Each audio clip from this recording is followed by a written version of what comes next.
Bien, hermanos, amigos, buenas tardes a todos. Una vez más, que Dios les bendiga.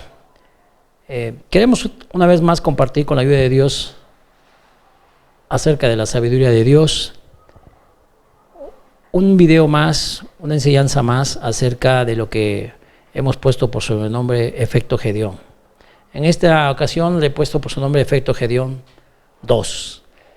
La vez anterior vimos acerca de cómo Dios reta a Gedeón a cambiar su forma de pensar, y vimos cómo Gedeón es impactado por la forma en que Dios lo ve, muy diferente a como él se veía o como las personas lo veían.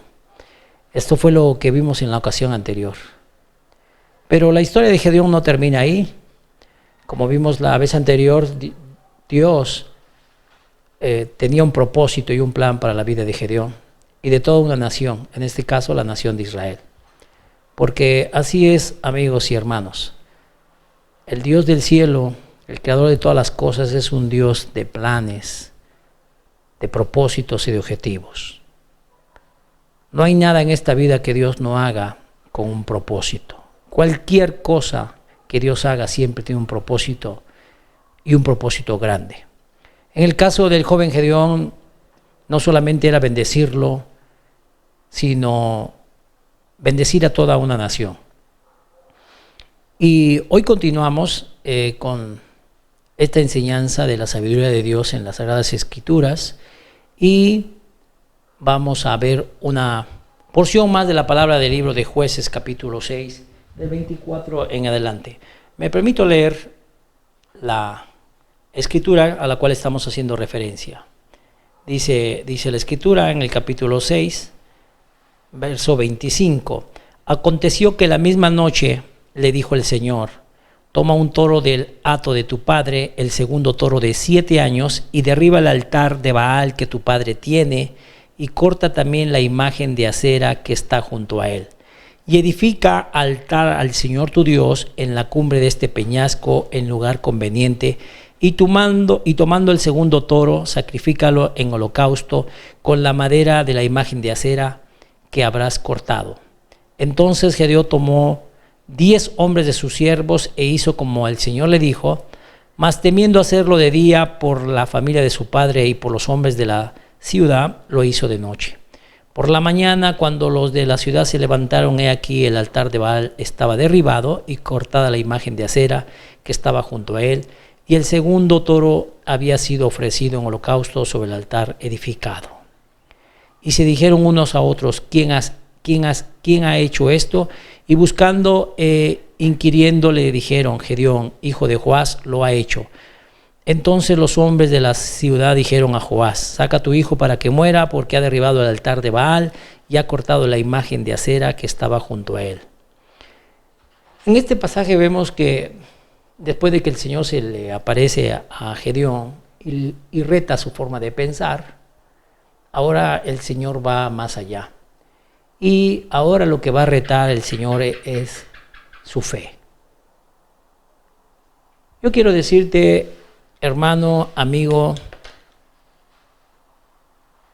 la fe es algo que se hace. Es algo que las personas debemos hacer. No hay fe teórica. Las personas no podemos decir que tenemos fe solamente con el pensamiento. La fe es algo que se hace. De hecho, la palabra de Dios dice que la fe sin obras es muerta. Dios va a retar al joven Gedeón a hacer algo que demuestre que él está creyendo para poder llevar a cabo sus grandes propósitos. Y el Señor le da una instrucción, yo llamo una instrucción doble al joven Gedeón, y la instrucción consiste en que él tiene que ir y derribar los altares de idolatría que tenía su propio padre y que había en su comunidad. Esta era la raíz por la cual había venido toda esa calamidad sobre el pueblo de Israel. Habían dado la espalda a Dios, habían levantado altares de idolatría, y el Señor reta a Gedeón a destruir esos altares, y que con los altares de madera de la cual estaban construidos hiciera un holocausto o un sacrificio al Dios verdadero. Dice la Escritura que Gedeón, temiendo lo que le pudieran hacer, no lo hizo de día sino de noche. Aquí hay algo muy importante que quisiera resaltar. Toda fe verdadera tiene que ser probada. Si alguien dice que tiene fe, si esa fe es verdadera, tarde que temprano tendrá que ser probada. Esto es algo que debemos entender todos aquellos que nos consideramos creyentes. Si tenemos fe, tarde que temprano nuestra fe va a ser probada. La fe de los antiguos profetas fue probada. La fe de los discípulos de Jesús fue probada. La fe de los apóstoles del Señor fue probada. La fe de los primeros creyentes en el siglo I fue probada. La fe de mucha gente en muchos lugares ha sido probada. ¿Qué nos hace creer algunos que nos llamamos creyentes que nuestra fe no haya de ser probada? Yo creo que estos tiempos de crisis, de pandemia, también está probando nuestra fe. Muchos podemos sentirnos temerosos, algunos podemos sentir pánico. Pero es un momento en el cual nosotros debemos actuar y evidenciar que tenemos una fe real en Dios. Dios desafía al joven Gedeón a hacer algo que demuestre que tiene fe, a través de una instrucción muy clara que era destruir los altares de idolatría y con la madera de esos altares realizar un sacrificio a Dios. Eso requería coraje, requería fe, porque tenía que comenzar por destruir los altares de la casa de su propio padre. Muchas veces nuestra fe se puede oponer a la forma en que piensan personas muy cercanas a nosotros. Si nosotros somos creyentes, no debemos esperar que todo el mundo acepte lo que nosotros creemos. O si hemos decidido obedecer a Dios, no debemos pensar que todos los demás estarán de acuerdo. La palabra de Dios dice que cuando Gedeón fue y destruyó los altares y hizo el sacrificio que Dios le había dicho, inmediatamente todo un pueblo se opuso a él. E incluso intentaron buscarlo para matarlo. Las personas a veces pensamos que porque tenemos una creencia o una fe, el resto de las personas nos aceptarán tal como somos. Pero no necesariamente es así.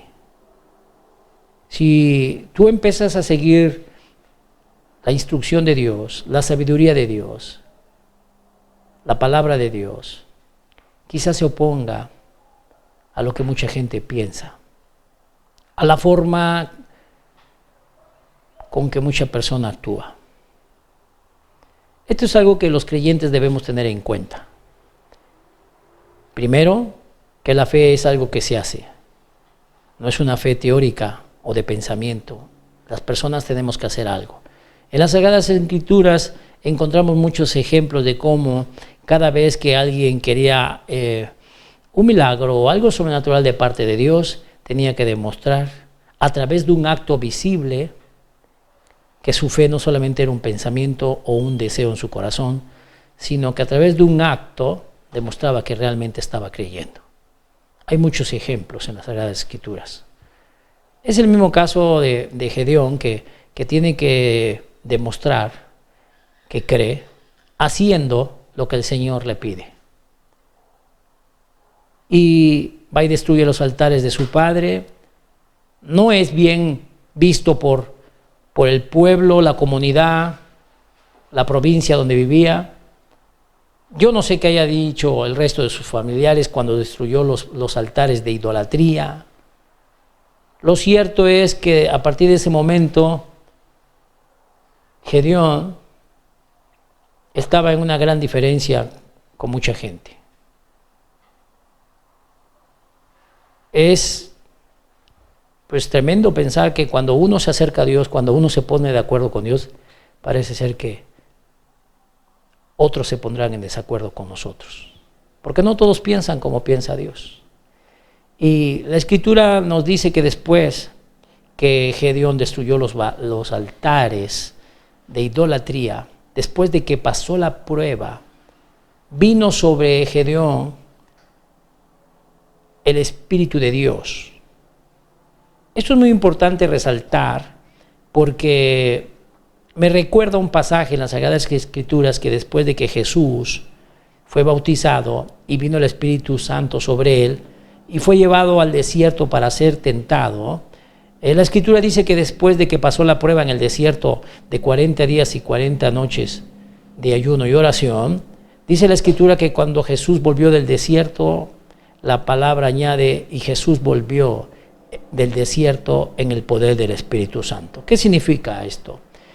Significa que después de que Jesús pasó la prueba, cuando regresó con un respaldo muy poderoso del Espíritu Santo sobre su vida. Algo similar va a pasar en la vida del varón Gedeón. Voy a leer un pasaje aquí mismo donde estamos.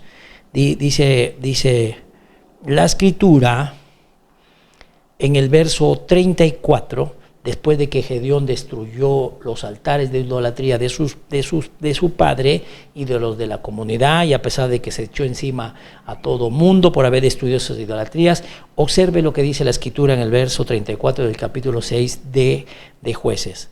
Entonces el Espíritu de Dios vino sobre Gedeón, y cuando éste tocó el cuerno, los abiezeritas se reunieron con él.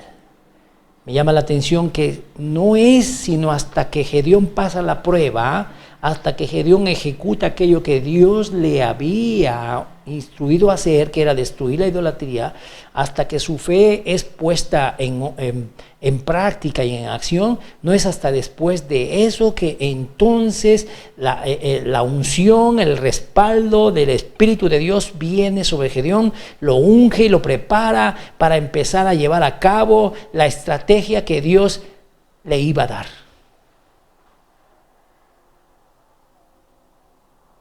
Observa cómo hay un proceso.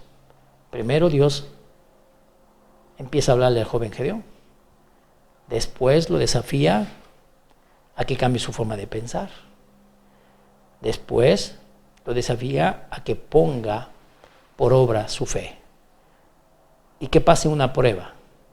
Y cuando pasa la prueba, me llama la atención entonces que el Espíritu del Señor viene sobre él, lo unge y lo prepara para empezar a recibir las estrategias que habrían de darle en el futuro una enorme victoria. Si tú estás pasando por una prueba, no desistas en tu fe, porque después de la prueba viene la unción. Si tú estás pasando por una situación de prueba, si Dios te está confrontando para que hagas algo que demuestre tu fe, no desistas, porque una vez que pases la prueba, vendrá el poder de Dios para darte victoria, como se lo dio a Gedeón, para que más adelante, con solo 300 hombres, destruyera todo un ejército. Pero esa, como dice alguien por ahí, es otra historia. Que Dios te bendiga. Nos vemos después en Efecto Gedeón 3.